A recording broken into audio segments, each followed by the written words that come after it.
乡亲高早，欢迎收看今日4月2日公司台记台在一起新闻，我是高兴竹。先开始，咱来关心台铁道路局事故，花莲地方法院昨暗召开接押庭，决定放起诉的李义祥甲伊公阿好啊，甘要继续受押。法官问煞，认为李义祥讲法无同，外籍伊公阿好有隠灭证据逃亡的记录，所以裁定因两个人继续受押禁见3个月。 铁路过后事故是台湾近年来上严重的交通运输意外，造成49人死亡，218人轻重伤。肇事者李义祥也个外籍移工华文虎，顶礼拜和花莲地检署依照过失致死也个过失损毁铁基路等罪嫌起诉。1案移审花莲地院开庭。 李义祥讲无钱请律师，所以一个人出庭。华文虎是法务律师加翻译陪同。李义祥当庭承认这项罪名，严格强调家己事发了拢伫咧现场，否认肇事道歉。法官问讲为什么第一时间无随报案，或者是打电话给代替的调度所？李义祥讲有打电话给代替法院公务团的信息嘅时间责任，严格工程车登落去，到或者驶来无到1分钟，也讲唔知影代替调度所的电话。 法官讲问讲，比如即个人讲李义祥一个人伫咧现场，并且无讲华文好的身份。李义祥讲是迄当阵伤紧张，惊互警察抓去。华文好的辩护律师是讲，根据检调所掌握的事证，华文好即个人协助将怪手开到现场，并且放2粒石头伫咧脸下下骹，并毋是由于开怪手扭工停车，甲事故无因果关系。 法官认为案件造成重大死伤，正受社会注意。李祥讲法前后无共款，相关罪证也该调查。也若法文好有湮灭证据逃亡之余，裁定两个人继续羁押禁见3个月，禁止通信。严格法文好是人见台北越南经济文化办事处的人员。记者综合报道。 那新的交通部长王国材上任了后，有讲伊头一项任务就是要改革台铁，嘛随由台铁副局长杜眉先起来做台铁局长。杜眉伫台铁做33档基层出身，嘛做过台北站长。严格台铁的产业工会讲，伊即个人较强势，歹参详，所以未来毋望会当好好甲员工沟通。 0402这个太鲁阁事件，这件事情是一个政府杀人事件，这个我们局长认同吗？是认同。啊，认同哈。内定升任台铁局长的杜眉，到立法院质询，互委员问到铁路局事件夺走49条人命，敢是政府杀人？两度讲毋对，表示认同。后来澄清是无听清楚委员的问题。 面对已经互行政院核定要接任台铁局长职务，杜眉表示，家己就任了后，会优先将台铁沿线目前所有工地检测完毕，确保行车安全。防护有很多种层级啦，像我们现在在我们台铁的沿线，我们也有很多地段，我们有建设围篱啊，就可以防止。杜眉是33年的老台铁人。 上代交通管理，代政治系硕士，考入台铁了后，伫运务部门服务，担任过台北站站长，目前是台铁副局长。外团交通部长王国材看重杜眉资历高，佮有特殊的管理能力，也过有基层员工欢迎。杜眉的作风鹰派，较强势。他针对司机演技班机务这个区块，他是比较没有那么内行，不过他集中协调沟通还是蛮适当的了。很多员工在私底下讨论，其实都会蛮担忧的，对，因为会认为说他，在过去真的是比较不太愿意跟基层沟通。台铁产业工会表示，去年12月，台铁因应台北车班休困宿舍搬线，捌测到树林调车场到树林站只有司机员开车，无派车长，互车长伫树林站驱着拍伫开车门。 当时就是杜眉要求运务人员执行这个政策，虽然后来法庭也过可见伊的作风，对员工反映无好沟通。杜眉回应，若讲基层有这种声音，伊会思考来面对。记者综合报道。上新的消息，咱来关心印尼海军一只舰舰昨透早伫巴厘岛外海失去联络，船顶有53个官兵。印尼军方已经派军舰去找找。印尼国防部是表示，有直升机看到失联的海域，看到乌油。那印尼军方即马嘛拜托澳洲、新加坡甲印度去斗找。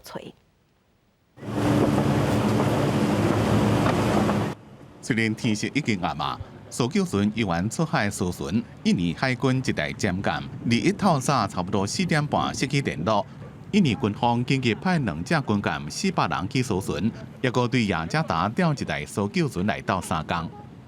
menggerakkan KN Wisnu dari Jakarta dengan membawakan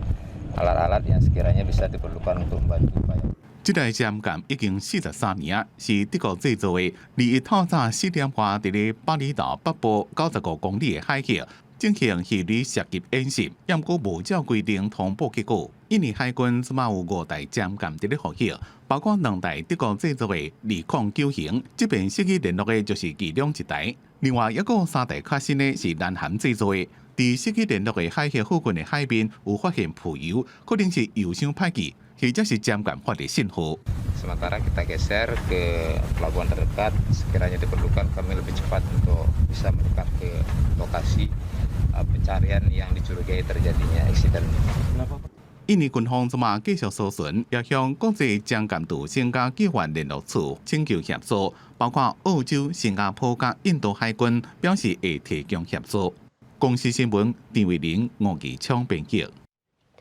来关心天气，今仔日受风台外围环流水气的影响，东半部雨会较粗。咱来看云图。今仔日气象局早起有针对基隆北海岸、新北市、宜兰的山区发布大雨特报。今日各地高温大约是28度至32度，西半部大部分拢是好天到济云，东半部、北部山区也有过昼了后的中南部山区会有局部低暂雨，也是雷公雨。另外，今日甲明仔载2天，伫金门、马祖到大鹏云嘛较低，会影响能见度。若西半部空气品质较歹，新店苗栗中部空气品质是红色的警示，若南部是柑仔色的提醒。对礼拜日开始，华南水气会刷入来台湾，北部、东半部、中南部山区过昼了后，热对流会较旺，有西北雨也是雷公雨，落雨机会会增加不少。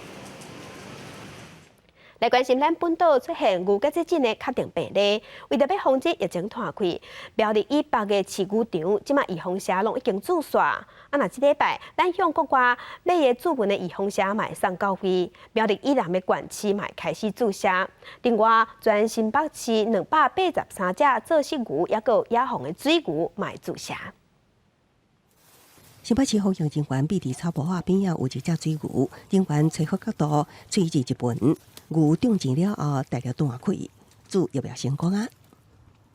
？OK， 大致 OK。看了山区，这只水牛仔好奇赶紧，服用人员看机会随随钱完成。牛仔了后，也有几只牛爱赶紧煮要不要？吹了啦，没关系啦，吹了啦。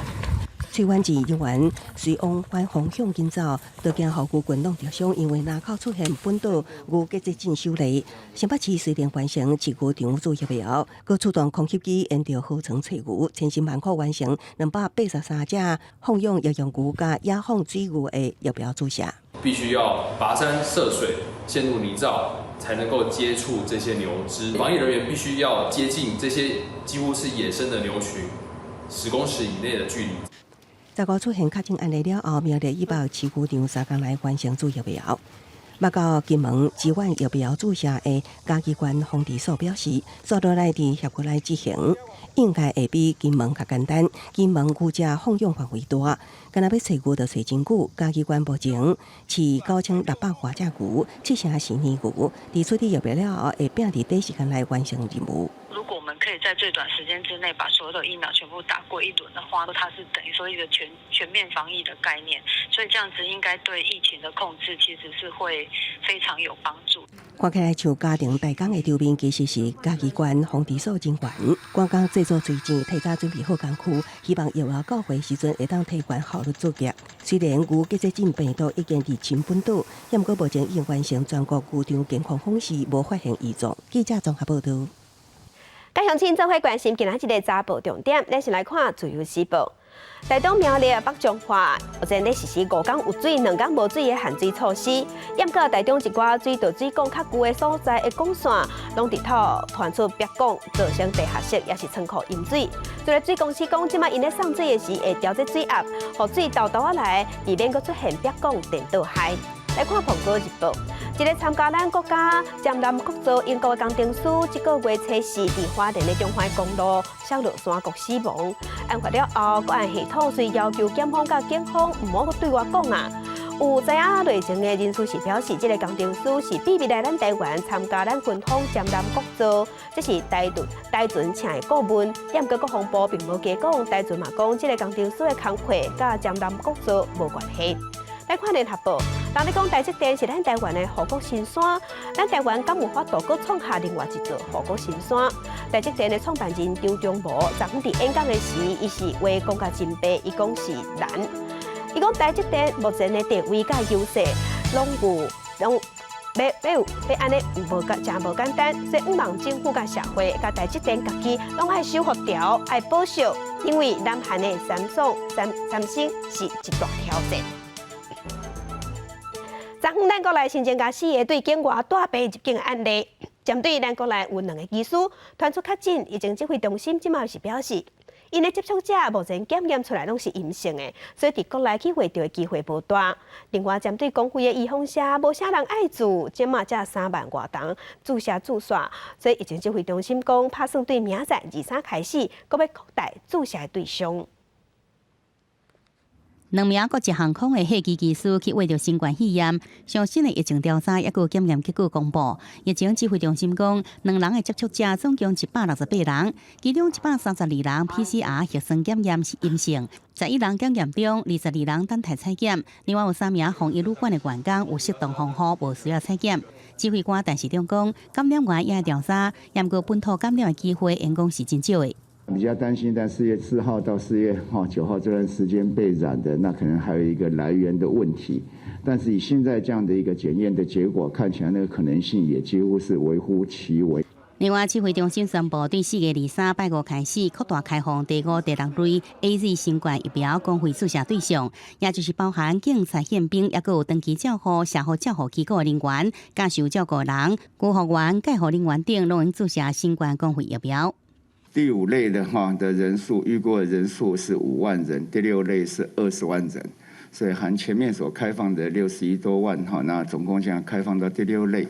可以适合公费施打的对象是86.8万人。以新冠公费疫苗注射1个月，全台湾总计有34197人已经注射头1剂，并且有211件不良的事件通报，其中19件敢若像疫苗注射了后不良事件。而台大病院头一波有医师要注射1507位医师人员，拢已经注射好了。记者综合报道。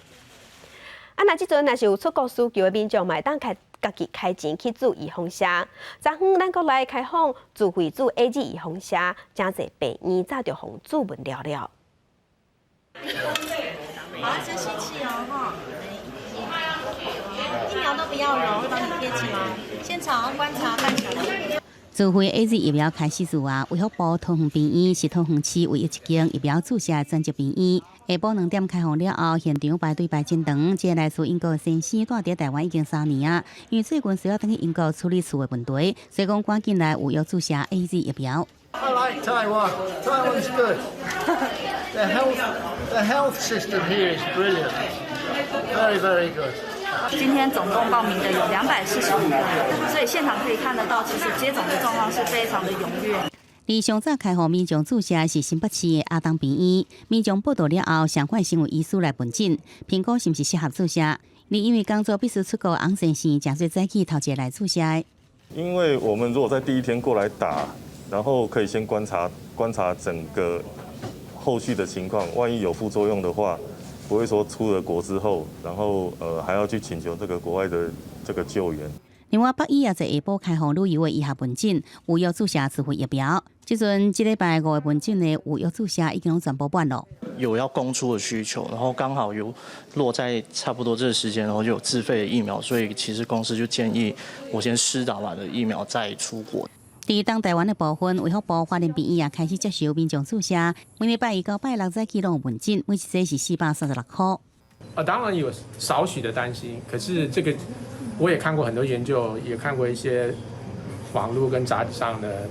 解释，这个几率是非常小的。为了保障压头一天自费注射全国大约5000多人有药，这波自费注射适用对象包含商务、出国工作、留学也有就医这需求的人，而且无限国籍。而甲国内公费注射率来比较，自费注射头一天反应是真热烈。指挥中心表示，会看国内疫苗工会也有公费疫苗注射情形来评估是毋是放出更加侪疫苗到自费市场。记者自龙报道。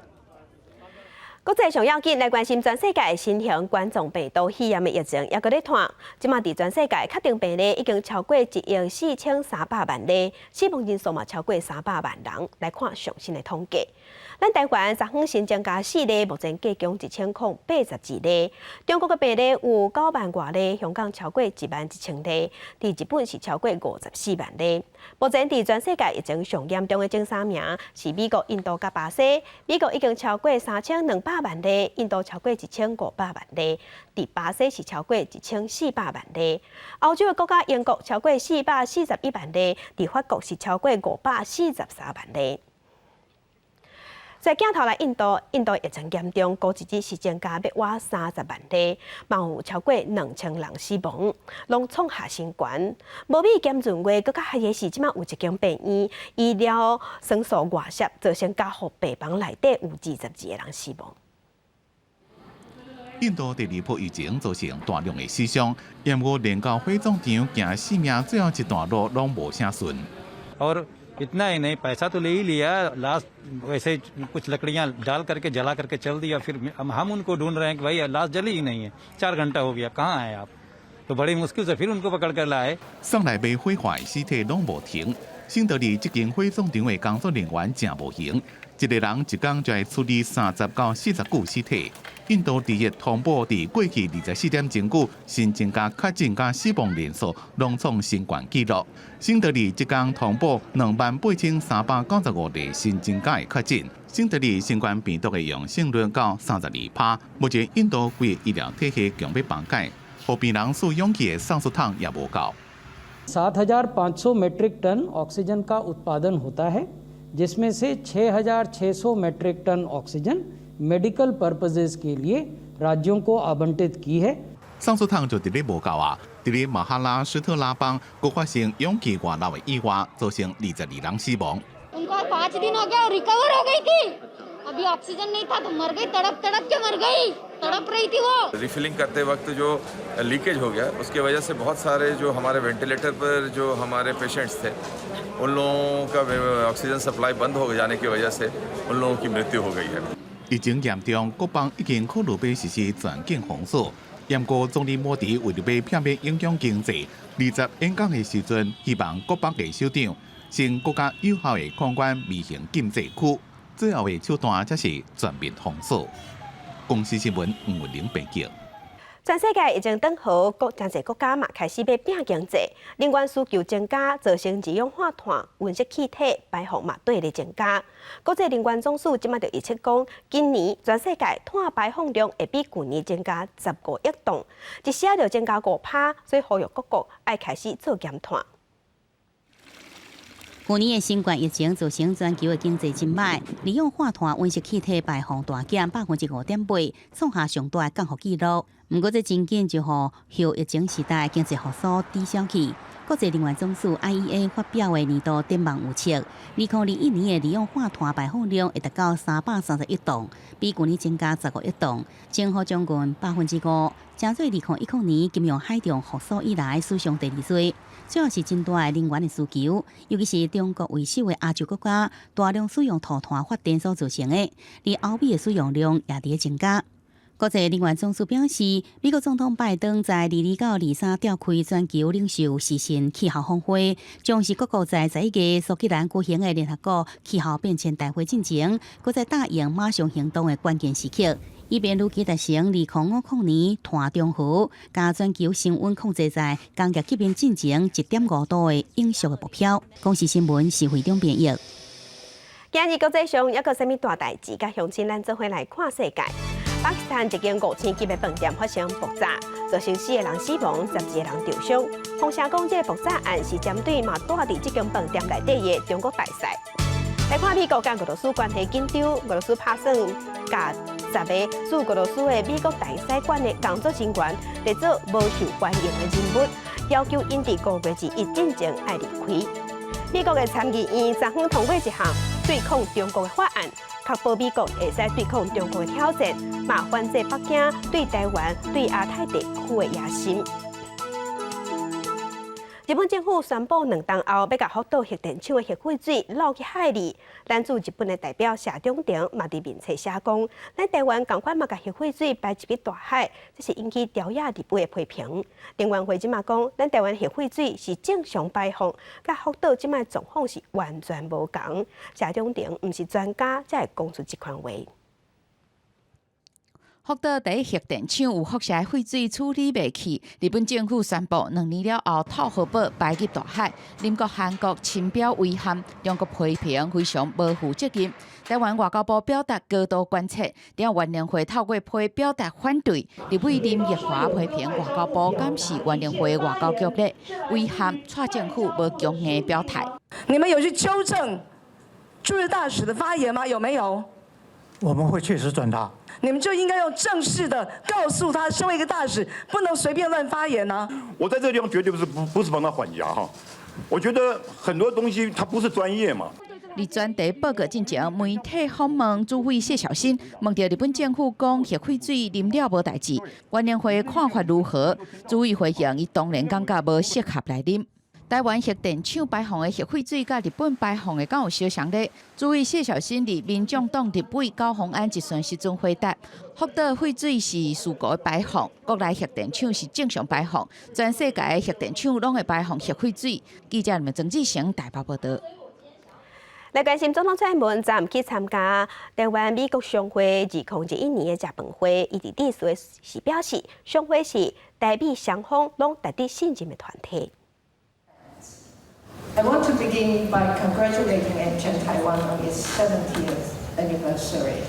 AmCham Taiwan was here when Taiwan underwent democratization. It also bore witness to the development, opening, and transformation of Taiwan's economy.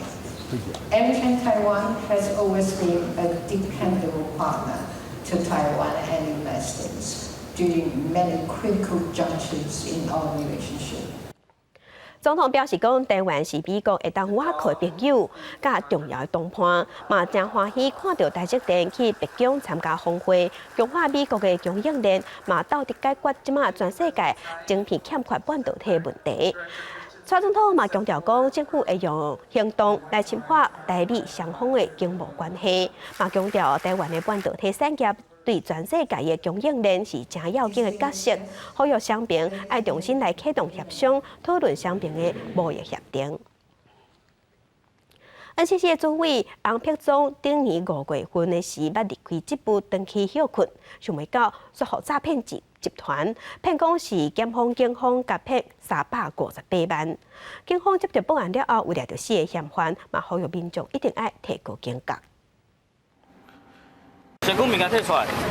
叫嫌犯甲身躯物件交出来，因就是诈骗现任 NCC 副主委王碧忠的集团的成员。去年5月，王碧忠是去代理主委的职务，登去高雄休养，却是互诈骗集团注意到，以假检警的手法要求伊甲存款交互假检警来监管，哄骗走358万。警方接到报案了后，3天内底抓到4起这4名诈骗集团的成员。他不断以搭车的方式计程车以及大众交通运输工具不断的变化。来混淆，灯遭警方起获，4人到案，全案依诈欺罪嫌移送。面对防诈骗的代志，到即阵损失的金额，有关报道讨回来。去年8月会任副主委的王碧忠讲，确实是遭到诈骗，也提醒民众爱真小心注意。确实是有这一件事情，我在这边呼吁民众哦，那因为诈骗的手法层出不穷哦。那接到这种可疑的电话的时候，要有警觉，必要时的话要寻求警方或者亲友的协助啦。有假检警的诈骗案件一直发生，刑事局强调，诈骗过程中集团的成员会替你转到105，虽然也甲电话转予出生时检察官的人听，互落入去陷阱内底被害人以为是真正，阮是甲钱交出来互监管。呼吁民众说，如果接到类似这样电话，然后你真的不确定自己是不是有被盗用卡片被盗用的状况的话，不要按那个转接的键，你直接挂掉，拨打165专线去做咨询，会是比较保险的方法。刑事局呼吁检警的人员未监管任何人的户头，更加未要求交付现金，且民众一定要提高警觉。而这个王必双防诈骗案件，高雄地院已经在3月底判决4名集团的成员1年8个月到2年不定的刑度。而这个集团4单的主嫌，正由检方另案侦办中。记者综合报道。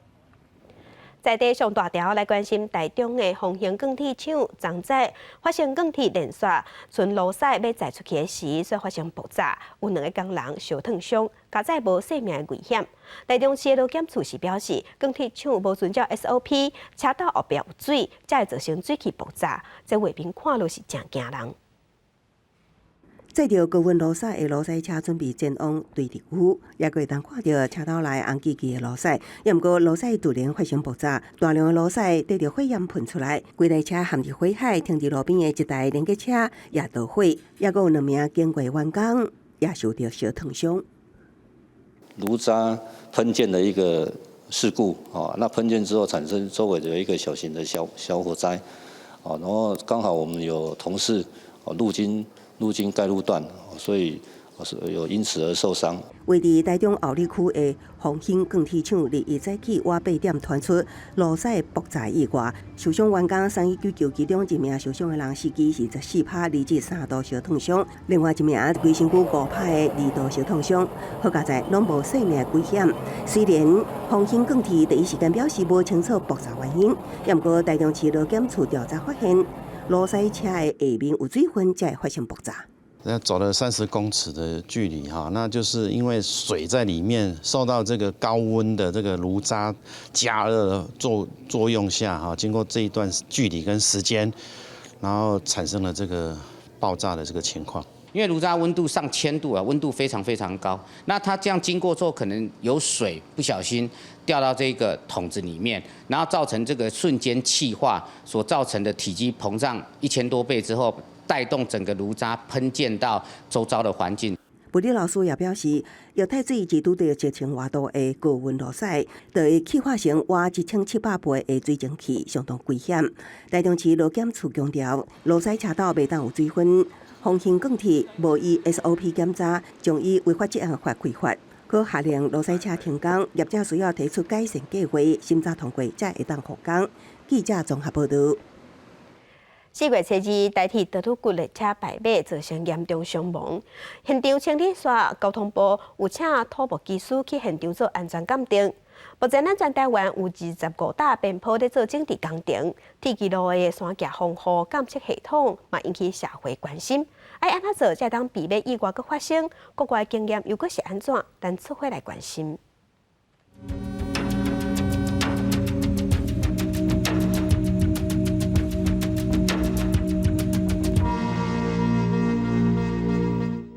这阵记者所在位置是伫咧台东鹿野发车往南要到山里的这段，因为这边呢会有土石流放落来的风险，所以这已经列伫咧铁基路行车安全6年维护计划内底。全台湾包括北回线、宜兰线、台东线、创管线、平溪线、内湾线、集集线甲南回线，计共25大，因为有淹水、落石、水崩山等等的风险，拢列伫咧计划内底。以南回线12大上多。对台东基本路南经过新界崩坑出来，一直到太麻里这段，因为有土石崩落的风险，所以这阵这段也列伫咧台铁边坡整治的所在内底。不过，这项列伫咧行政院2019年总体检报告的计划，自本伫咧2020年年底要完成，到达也未做好。台铁讲，因为人工智慧判读系统的精准度要较久的时间测试，估计明年才会完成。不过，边坡监测系统到好，铁路敢就安全啊。光滑下来侦测到不能够让列车停，因为万一有干扰怎么办？所以它会有其他包括监视器等等，知道警讯之外，还要能够去确认这个事实是不是发生。所以任何的一种单一的防护方式，并不能去应付所有的状况。我们一定要跳出这种迷思。走动大量的土石对山架落落来有几种的工法，包括说青色这种较简单的围篱，更是在一个拿杂网盖几片的网啊，也阁有用红毛土起的明水刀，差别伫咧炸土石的程度甲功效，也爱评估地质的状况。不过台湾因为工法较传统，较惯是用红毛土材质的，像牛泽西后暖就是。如果这个耐撞的打这样的钢板桩，50米长，我为了运安会我去精算，大约在130万、150万，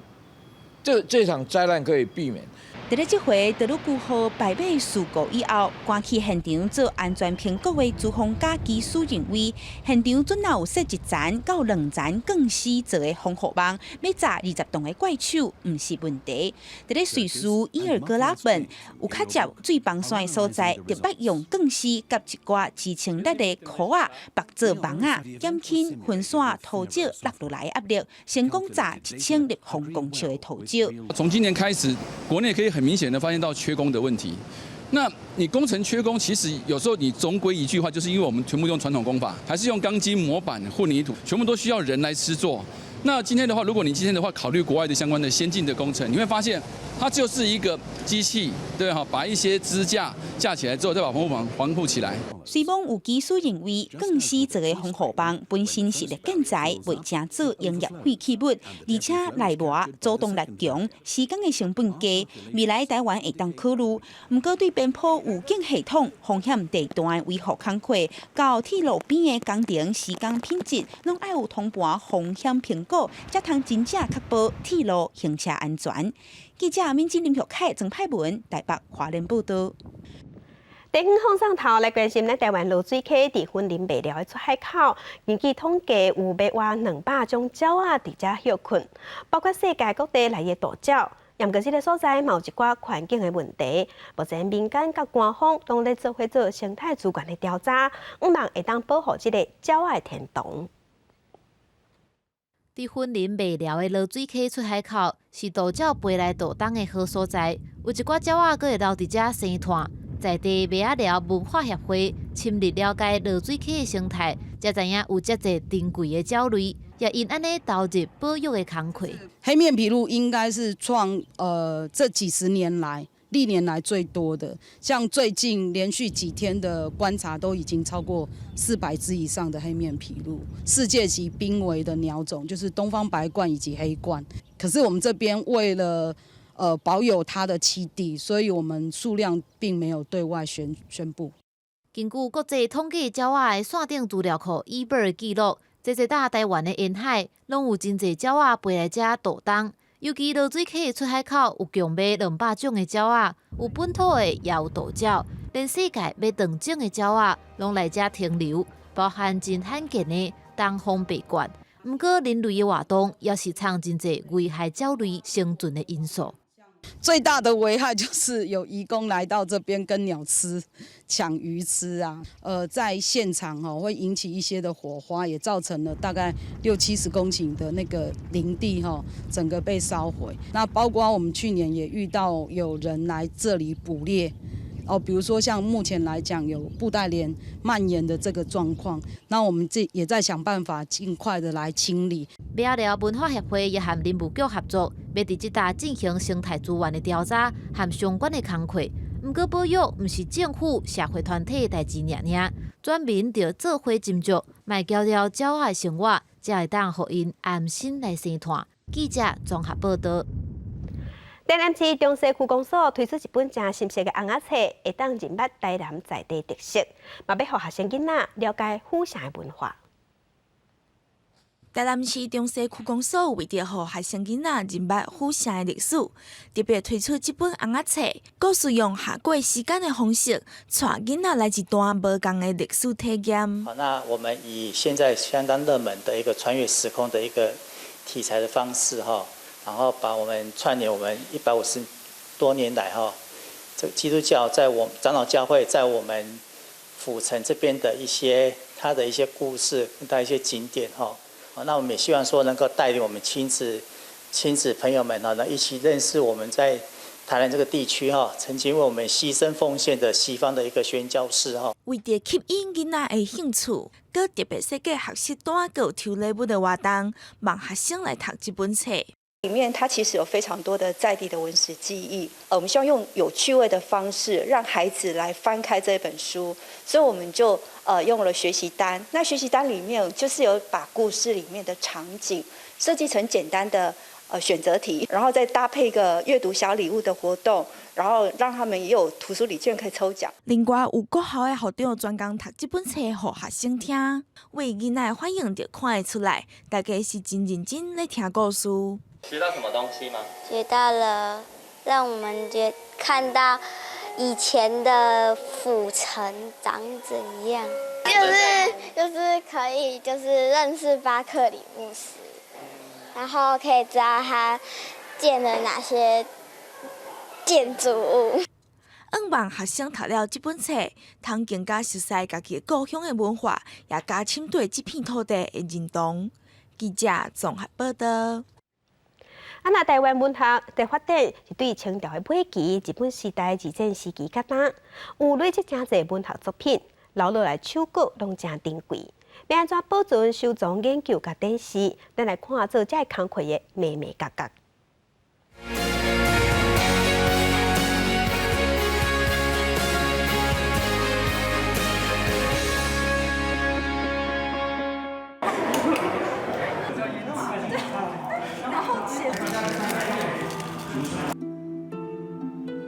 清代台湾唯一一对白仔证书是清风诗词记录珍贵手稿，也有台湾作家杨贵的作品登得竞争的手稿。这两件分别是收藏家和家属捐赠予国立台湾文学馆的文物，拢有恒温、湿度、电光的控制，尽量莫互纸张受到破坏。咱典藏了就是爱来放的一个库房内面，库房呢是恒温、恒湿，那全部的纸品呢，拢会当用无酸纸的来隔开互伊讲袂当佮老化落去。典藏的背后需要真悬的成本，包括修复的专业人力、硬体设备等等。台湾文学馆馆长苏世斌表示，台文馆的收藏以手稿、独特的古本、规套的杂志优先，但是收集收藏大部分拢是民间捐赠。如何确认捐赠来源的正当性？文书工作者郑延伟嘛来提出也看法。你的馆的管理，你馆藏怎么进来，合法吗？来源正当吗？别人家捡到的东西、偷来的东西你也收所以我说的盘点就是这个意思你是不是家属方面有没有照顾到？东西来源是不是正当？你的保存是不是让人家放心起码这3个要做到。面对典藏来源可能发生的争议，国立台湾文学馆表示，事先事后拢会做好审查。阮内面会判断讲，那一旦讲会当，互阮来收藏，阮一定拢会把这个管理拢列甲真清楚。然后会当讲要求甲讲，大家拢是讲无做假啦。若事后发现讲有问题，阮会搁回甲迄个原来这个程序希望讲会当补足。若无，阮可能来退回。这前辈作家留落来珍贵文物，得到妥善的收藏了后，要如何推广是后一步的重要工课。即阵台湾各地头计共有33间文学馆，无论是地方政府、学校，也是民间团体，拢真热心在收藏台湾文学的文物。苏世斌馆长也表示，台文馆当咧思考未来的资源整合加数位典藏，希望用更较全面的方向来推动台湾文学。记者杨淑清、张若水综合报道。2019年是咱台湾是正做亚洲头一个同婚合法化的国家，目前有超过5700对同性去登记结婚，女性占70%。不过，因若是要领养囡仔，即卖法规有一寡限制，要找人代理生囝，目前法律嘛无开放。民间团体是呼吁政府爱放宽法规，互同性的翁仔某会当实现有囝子的愿望。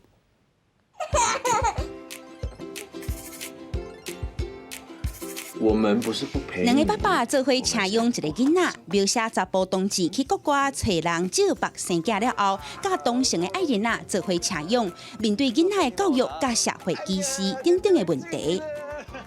武侠在呼叫凯凯。网络戏剧《酷盖爸爸》是最近这几年亚洲唯一以同志家庭教育囡仔做主题的影视作品。故事原貌就是同志媒体人，也是创立亚洲头一个同志影音平台的执行长林志杰，以真实的人生。台湾呢，其实有非常多的一些同志家庭，希望这样子的作品呢呈现之后呢，可以帮他们发声，让他们更有就是这样子的能见度，就是勇敢在台湾可以好好的去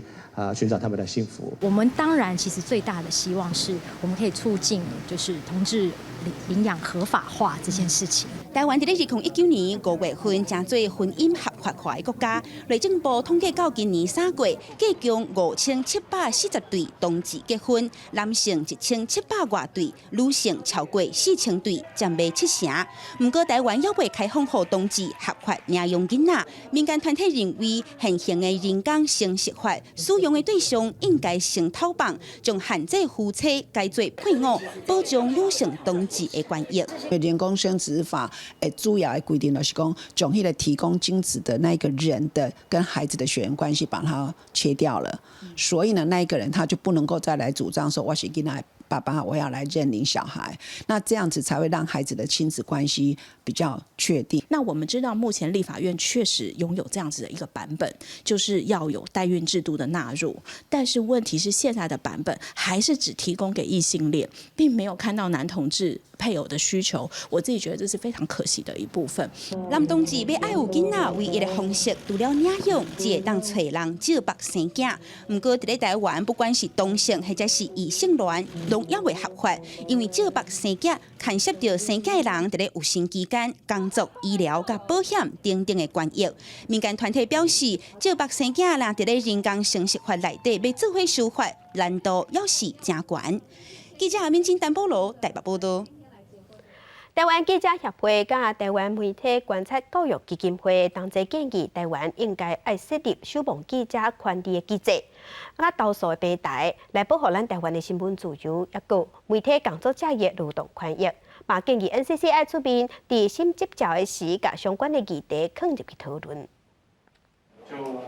媒体改革社团参全国传播媒体产业工会日前发表《台湾新闻自由甲记者权益监测计划》成果，针对新闻工作者面对的工作压力，建议 NCC 就要出面，要求媒体经营者甲员工签订编辑室公约，嘛应该要注意媒体违反劳动法规的状况，而且纳入新型媒体执照的项目。现在有很多一线的记者呢，同时面对了媒体老板的压力，也面对了政府的压力。审照方面，电视台基本上都是可能看的是他产出的新闻的一些有没有违反那个新闻伦理啊，或者说这个侵害其他人的权益啊。但是在媒体劳权这一块，并没有列入这个所谓的审照这一方面。媒介团体嘛主张，台湾应该要甲国际记者协会合作，建立记者权利的守望机制甲投诉平台。因推出台湾媒体工作者权利观测站的网络平台，希望让媒体人员一个免签名、汇报问题的空间，嘛希望进一步建立第三方的单位，替媒体拍分数。那我们的目的其实是希望是收集台湾媒体工作者他们遇到的一些状况，一直认为这个第三方能不能够在短时间里面建立起来，由这个第三方对现在的媒体打分数，这样子做出来的结果才会比较公正客观，也可以让乐听众有一个评判的标准。NCC 回应签订编辑室公约确实真重要，但是目前无法律会当强制规定，所以敢若会使伫外照也是偏干的时阵鼓励企业来做。劳动法规的部分 ，NCC 表示，这本来就是审核项目之一。记者郭碧君、郑派文、张玉水台北报道。镜头来国外来看泰国的毛线球，这是这项比赛甲运动真受欢迎。也毋过有一寡细汉选手拼性命去挑战，无一定是真正喜欢这项运动，有可能是为着要改善厝内经济出来趁钱。即马有医学专家是反对未成年去练拳头，讲安尼影响囡仔发育，嘛对囡仔健康无好。大咖的观众一直发声，伫咧台顶两个带拳击手套的囡仔，男组会互相出拳。伫咧大咖两个选手的爸母替因的囡仔加油。老爸爸带我一直拍， ชนะ15แพ้5这种拳击赛奖金是真侪家庭的主要收入来源，其中有一位囡仔选手塔塔，只个人9岁，不过拳拍了真好，是因规家伙仔主要的经济收入，摕出来害债务。ว่าถ้าต่อยมวยเหมือนพี่แสงอาทิตย์จะซื้อบ้านให้แม่ซื้อรถให้แม่แล้วก็เอาเงินให้แม่受到厝内人好嘢观念的影响，塔塔逐工拢会去拳击场练习。虽然练习加比赛，常常互伊身躯顶4个拢是伤，不过塔塔拢甲伤魂藏起来，互家己看见好。สงสารเขานะคะขึ้นชกก็สงสารอยู่บนเวทีบางทีเขาโดนเนี่ยเรารู้ว่าเขาเจ็บแต่เขาเก็บอาการมากเลยค่ะแต่ต้าเนี่ยเขาจะเก็บอาการเก่งเขาจะลงมาบอกข้างล่างว่าเขาเป็นอะไรอะไรเงี้ย受疫情影响，泰国为着惊讲比赛时阵人伤多，所以伫去年12月，国内发生第2波疫情了，就禁止办拳击比赛。根据泰国职业拳击协会统计，像塔塔这种也无到15岁囡仔选手，差不多30万人。2018年就包括13岁囡仔，伫咧比赛后脑出血死亡。相关机构对250位囡仔选手做脑部扫描了，发现有一寡囡仔可能会有智力甲脑部发育的伤害。อายุขึ้นไปนะฮะไม่ว่าจะเป็นภาวะสมองเสื่อมนะด้านความจำนะฮะการควบคุมกล้ามเนื้อนะฮะบางคนก็ออกไปทางโรคพาร์กินสันนะฮะบางคนก็เป็นกล้ามเนื้ออ่อนแรง泰国政府想要修法，禁止12岁以下囡仔上台比赛。不过因为囡仔的拳击比赛，民众真爱看，而且收入阁袂歹，所以法案最后也是无法度送议会审议。公司新闻陈思东编译。机器人即马是愈来愈高，用的范围嘛愈来愈宽。法国有军事学校在进行军事演习练习的时，是利用机器人来锻炼，有提悬训练的效果。若伫新加坡是有超市，互机器人替人去送货，机器人即马对战场到送货，因拢有法度斗3工。要入去可疑的建筑物进前，机器人先入去探路。空旷的所在，机器探击会当做暗号。法国一间军事学校最近伫咧西部加尔市进行军事演练，有80位学生参加，运用各种先进的机器人协助侦查或者是暗号，无论是攻也是守拢会当，互演练更加确实，提升训练效果。机器人毋但是会当用伫咧军事训练，美国的马赛诸塞州警方也考虑某一寡行动用机器人辅助。未来机器人甚至有可能上太空出任务。一般人伫咧日常生活也当感受到方便。新加坡一个社区就当地科技业者利用因研发的机器人，免费甲民众伫咧网络买物件送回去。It makes it easier because I don't have to carry the load. I'm not talking just from myself. For example, the elderly could especially use it because they wouldn't have to carry stuff all the way to their home. Can get delivered. 这项机器人送货实验性服务要做1年，差不多700户家庭试用。业者讲反应袂歹，也甲其他的厂商讨论扩大服务范围，互更加侪民众会当享受到这项方便。公司新闻詹慧敏编辑，公司新闻齐婉玲编辑。天气报道在来关心，今仔日受风台外围环流水汽的影响，伫东半部雨会较粗。若对礼拜日开始，华南的水汽会刷入来台湾，北部、东半部、中南部的山区，伫过昼了后，热对流发展会较旺，下落西北雨也是雷公雨，落雨机会就会增加袂少。再回来关心今仔日各地头的运动。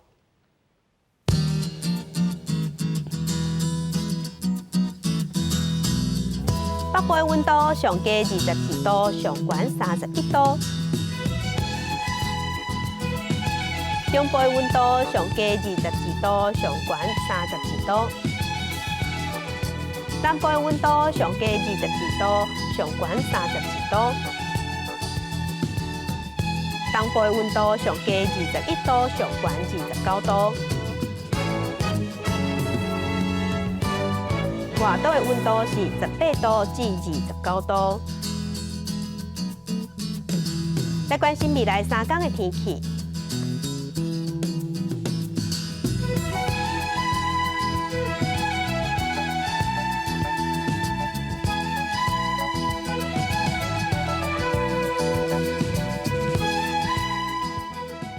感谢家乡亲收看今仔日公司台语台早起新闻，我是柯兴珠，将亲顺心，明仔早起9点，咱再会。